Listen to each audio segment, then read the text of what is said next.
2021 será, ao menos esperamos, e muito, o ano da recuperação econômica. E o ânimo dos empresários revela isto. E o mercado imobiliário, que frente a todo o cenário de 2020 surpreendeu de forma muito positiva, será uma das locomotivas econômicas este ano. Com a demanda crescendo e os estoques baixos, as construtoras buscam suprir esta necessidade tão essencial. Porém, existe um segmento muito propício para os corretores de imóveis. São os leilões. A União e os bancos estatais e privados irão ofertar milhares de imóveis à venda na modalidade de leilões. E você, corretora e corretor de imóveis, tem mais este nicho de mercado para explorar. Para explicar melhor este tipo de negócio, nossa equipe entrevistou o leiloeiro Guilherme Toporowski. Eu até agradeço o convite e a participação aqui no canal da TV Cofesse, né? E essa oportunidade de trazer um esclarecimento de uma oportunidade de investimento que é bastante proveitosa para o corretor de imóveis e também para os seus clientes, né? Uma grande dificuldade no mercado de leilões, vendo o público geral, muitas vezes é o que? É a falta de tempo para fazer um filtro, a falta de know-how comercial para identificar uma boa oportunidade e estar próximo, talvez, dos canais de comunicação onde essas oportunidades estão acontecendo. Eu vejo que o corretor de imóveis, pela expertise que ele tem, pode suprir essas necessidades para o seu cliente, né? Então ele vai fazer o filtro nos canais, como você mesmo falou, dos leilões da União, nos canais de banco, nos próprios sites dos leiloeiros, né? Identificar essa oportunidade, né? Eu acho que após identificar a oportunidade, eu acho que o corretor tem essa expertise também para verificar se é uma oportunidade comercial boa ou não, né? E também fazer um filtro dos editais publicados, né? Para que isso traga segurança jurídica para o seu cliente, né? Então, ele vai lá verificar se o bem vai ser entregue para o comprador com algum ônus, por exemplo, condomínio IPTU, se essa possibilidade existir, talvez levantar essas informações junto com o próprio síndico, ao próprio condomínio ou na prefeitura onde o imóvel se localiza. E também a necessidade da emissão na posse, né? Se o imóvel está desocupado ou não. Porque muitas vezes, essa até é uma dica bastante importante, por exemplo, assim, a Caixa Econômica ou outros grandes bancos têm vários imóveis em suas carteiras, né? Muitas vezes eles oferecem aquele bem ao público como sendo um imóvel ocupado, mas eles ainda não têm aquela informação atualizada de que o devedor já não...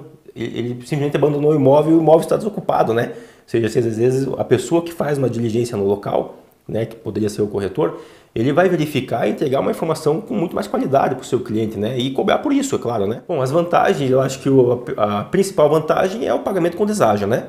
Então você vai verificar que num leilão judicial, numa venda direta de uma instituição financeira, o desconto às vezes pode chegar a 70% do valor da avaliação do bem, né? Num leilão judicial, a regra geral é que o segundo leilão comece com um lance mínimo de 50% do valor da avaliação, ou seja, é uma depreciação significativa em relação ao valor do mercado, né? E os riscos é essa análise comercial, né? Esse pente fino comercial que a pessoa deve fazer e também eventual risco jurídico, né? Nesse caso, o corretor que tenha já uma expertise nesse ponto pode interpretar o edital com facilidade ou até mesmo consultar diretamente o vendedor ou o leiloeiro ou o departamento jurídico do banco que esteja conduzindo aquela venda para esmiuçar aquelas informações, né? E não precisa ser um advogado para fazer isso, mas se for também é bom, né? Para esmiuçar essas informações e trazer essa segurança que o cliente dele precisa. Não, normalmente os leilões são abertos ao público em geral, né? Então qualquer pessoa física ou jurídica que cumpre ali as condições de cadastro, de participação em cada um desses eventos de venda, né? Vai poder participar. O pagamento também ele vai ser feito conforme esteja previsto no edital, né? Normalmente, num leilão extrajudicial de banco, esses pagamentos eles são feitos num prazo de 24 horas ou 48 horas, conforme consta no edital. Nos leilões judiciais, a lei prevê que o pagamento seja feito de forma imediata, né? Mas como na prática a necessidade da expedição de um boleto de depósito judicial e tal, normalmente o prazo razoável é de um dia útil, né? E um detalhe muito importante no pagamento, eu acho que é a possibilidade que alguns desses editais vão trazer de compra parcelada. Tá? Deixa eu entrar um detalhe um pouco maior do leilão judicial aqui, que hoje em dia a pessoa pensa, vou comprar no leilão, tem que pagar à vista. Já não é mais assim desde o Código de Processo Civil de 2016. Tá? Então, hoje, como é que funciona? Um imóvel é levado a leilão, preferencialmente pelo valor do pagamento à vista. Ok? É feita a disputa de lance e tal, chega-se no maior lance. Se não tiver maior lance, somente a confirmação do lance mínimo, pode vender pelo lance mínimo, preferencialmente à vista. Se não houver nenhum interessado em fazer esse pagamento à vista, a venda pode ser feita de forma parcelada, pelo lance mínimo. E a regra geral é um sinal de 25% de entrada e o saldo em até 30 meses, sem juros, somente correção monetária. Nesse período, o próprio bem arrematado fica como garantia da operação perante o Poder Judiciário e ao final do pagamento das parcelas, o juiz vai expedir um ofício para dar baixa nessa restrição. Considerando que a emissão da posse ela é feita junto com a expedição da carta de arrematação, ou seja, o juiz entrega a propriedade com aquele ônus do pagamento parcelado ou do pagamento à vista, se ele for assim feito, junto com a posse do bem. Esse é o texto do artigo 903 do CPC. Então a pessoa vai pagando parcelado e usando o imóvel já. O corretor ele pode representar mediante procuração.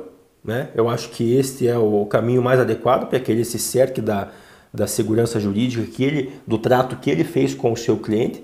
Possivelmente, a diferença aqui, talvez na prática, que a gente vê no mercado, hoje o corretor do imóveis, ele é pago, a comissão dele, até onde eu sei, é paga pelo vendedor, né? Correto. Neste caso, a comissão vai ser paga pelo comprador, certo?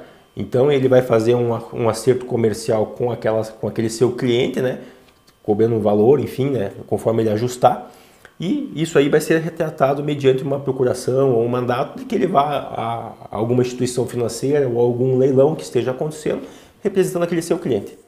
Todas as oportunidades devem ser aproveitadas. Afinal, o mercado imobiliário é o seu terreno. Até a semana que vem.